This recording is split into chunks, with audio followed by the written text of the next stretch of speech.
Hey yo guys, samahan niyo ako today as we go to SM Bacoor kasi inaimbitahan nila tayo to check out their Directors Club Cinemas na nagbukas recently, actually kanina. And they opened two cinemas. So it's DC1 or Directors Club 1 and Directors Club 2. And it's very nice. I have to tell you, swerte kayo mga kapitenyo because they have a lot of good stuff that they are offering for their newly opened Directors Club sa SM Bacoor.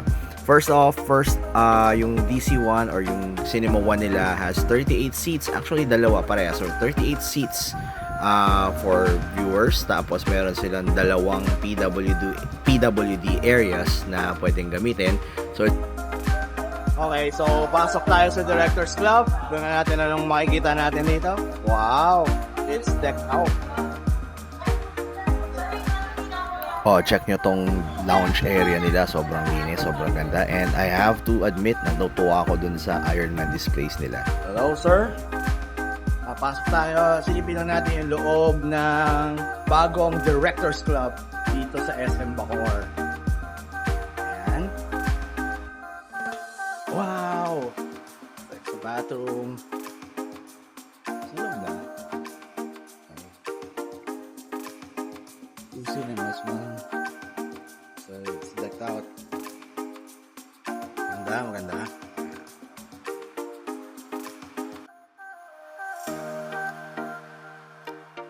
Ay, parang kumikot lang tayo.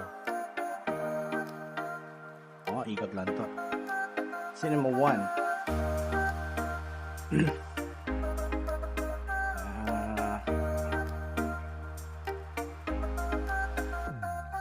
Okay, pasok tayo sa cinema 1.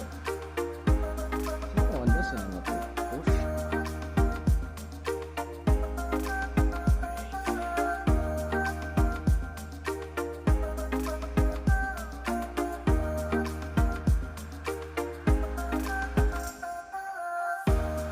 So kita nyo naman lahat talaga sa Directors Club ay bago yung upuan nila, bago yung equipment, and syempre bago rin yung mga technology na ginagamit nila. For example, bago na yung digital laser projector nila, bago na rin yung sound system nila kasi they will be using Dolby Atmos sound systems.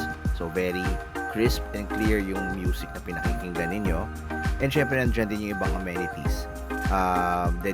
Meron din silang dedicated snack time counter. Papakita ko sa inyo later in a bit.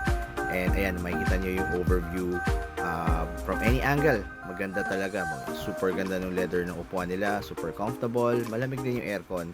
And just ask these guys, Captain America, si Deadpool, and si Wolverine.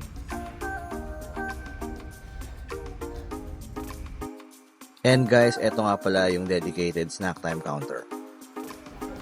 Ayan po, dinitch na kami ni Azrael. Ito na lang, kami na lang. Ito.